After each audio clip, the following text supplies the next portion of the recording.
Welcome back, baseball fans. Welcome to another episode of the Vegas 9 Ball. Another beautiful day here in the beginning of November 2025 in Las Vegas, Nevada. The high out here today will be 81 degrees, the low 58. It's a beautiful day here at the beginning of November. And without further ado, let's get to the 9 Ball for the day.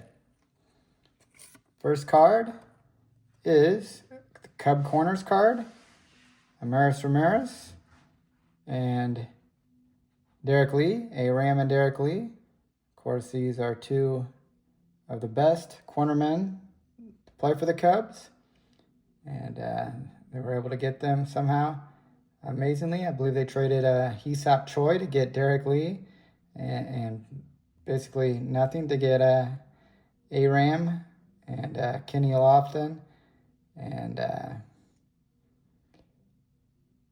at the trading deadline, when the Cubs were in contention, and then basically got these guys for next to nothing. And here they are, giving a high five after a home run. D-Lee would have that MVP season, I believe, in 2005. And it's a beautiful card here. Cubs Corners, Topps Cubs Corners. Look at the stats. 05, Derek Lee hit .335 with 46 homers, 107 RBIs. And A-Ram, 302 average with 31 homers and 92 RBIs. So big-time numbers from the corners. And these are two of the best to do it for the Cubs. A-Ram and Derek Lee. We'll put them on the stand. Cubs Corners. Next card here is Andres Big Cat Galarraga. And, of course, the Big Cat played... started his career with the Expos, big-time slugging first baseman. And here he is with a couple bats on his shoulder. And with the wristbands on. Good-looking card. Standing in front of the dugout. Of course, Galarraga will be traded to the Rockies. Or he went to the Rockies anyhow and had several good years in Colorado. And, good all-star caliber first baseman for the Expos and Rockies. And here he is in a sharp-looking card for the Expos, 1990 Upper Deck. Next card is a Bobby Bonds. Bobby Bonds, Barry's dad, of course. Here he is towards the end of his career for the Cardinals. And, Donruss kind of struggled when they first put out there. And I think this is their first set. You can see how it's kind of miscut here. And then if you look on the back, Bobby Lee Bonds, if you look closely, it says lifetime average 269 and lifetime homers 986.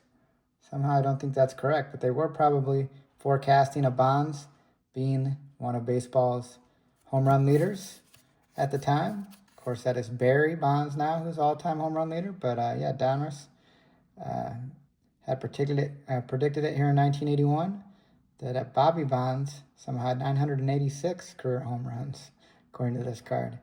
But here he is, swinging probably after one of his 986 home runs, staring high up into the sky. Ball probably caught on the warning track. But Bobby Bonds towards the end of his career. Of course, he had several good years playing next to Willie Mays. And, of course, Willie Mays is the godfather of Barry Bonds, Bobby's son.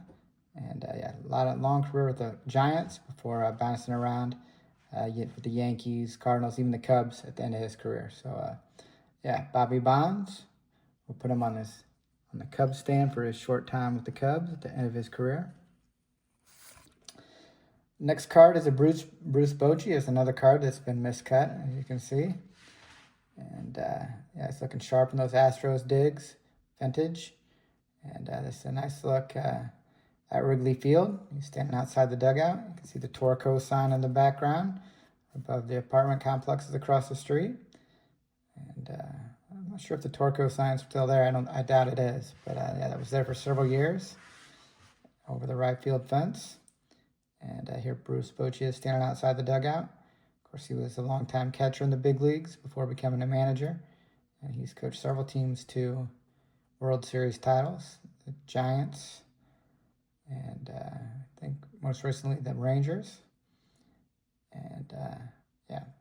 Here he is in his playing days, in his Astros digs, standing in front of the Ivy at Wrigley Field, Bruce Bochy. Next card is a Nolan Ryan, 1969 Mets. This is part of the set, the Downers 1992 Coca-Cola set that detailed Nolan Ryan's career. I showed him on several different cards with the different teams and several different photos. And here he is outside the dugout playing catch before a game, next to the on-deck circle. And yeah, he was a part of that 1969 Miracle Mets team that won the World Series.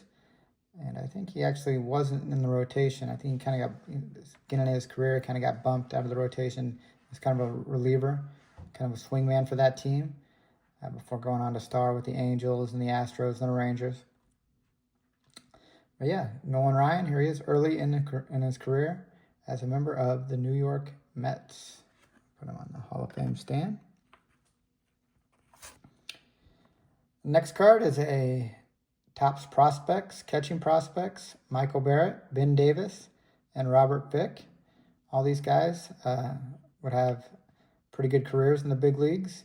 Not exceptional years, but all these guys played several seasons in the big leagues. Most notably Michael Barrett, who played for the Cubs and will always be remembered for his right cross to A.J. Pierzynski at Comiskey Park. And yeah, he'll always be a Cubs legend for that. AJ liked to talk, and Michael Barrett liked to finish it. And yeah, Michael Barrett, catcher for the Cubs for a few seasons, and most notably remembered for that right cross he delivered to the face of AJ Pierzynski. So we'll put Michael Barrett over Bobby Bonds for that great right cross to the face.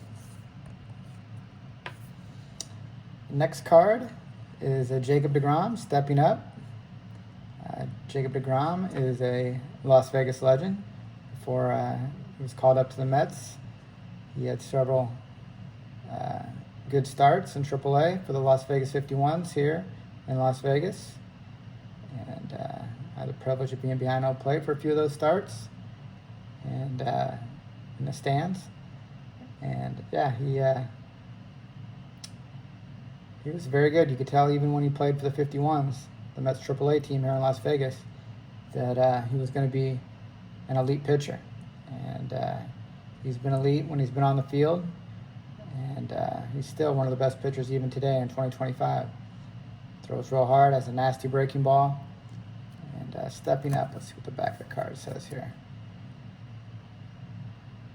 A big reason deGrom stormed the NL Rookie of the Year honors in 2014, his ability to work out of rare jams. With runners in scoring positions, hitters managed just a .228 average. And yeah, very good card here, stepping up. And yeah, Rookie of the Year 2014 for the Mets, Jacob deGrom. Put him on the Las Vegas stamp for his good starts with the Las Vegas 51s Farm Club. The next card is a Carl Yastrzemski. Of course, he is a Boston Red Sox lifer and the heart and soul of that team for several years throughout the 60s and 70s. And here he is even into the 80s, early in the 80s on the Red Sox. And he would always hit around 300. And he's a real clutch player. Count him to come through in the clutch. And of course, his grandson now plays in the big leagues, Mike Yastrzemski. He's with the Royals now, but he played several years with the Giants. But yeah, Carl Yastrzemski, one of the better players in baseball during the 60s and 70s, and here he is. And his Boston digs. So we'll put him on the Hall of Fame stand, Carl Yastrzemski, yes. And the last card for the day is another former Red Sox, Carlton Pudge Fix, the original Pudge before Ivan Rodriguez. There was Carlton Fisk, who was known as Pudge, and he had several good seasons with the Red Sox before he signed with the White Sox, where he would end his career. And yeah, Carlton Fisk always be known for that ball that he waved fair for the Red Sox. And here he is. Looks like watching the ball go up the middle. for the White Sox in the mid-'80s, 1985 tops. 1986 tops, I believe. Yeah. 275 as of this, with almost 270 home runs. So a very good player, Carlton Fisk. And that will conclude the Vegas 9 for the day. I hope you enjoyed it. Hope it bring you back. And we appreciate you watching. Take care, and God bless.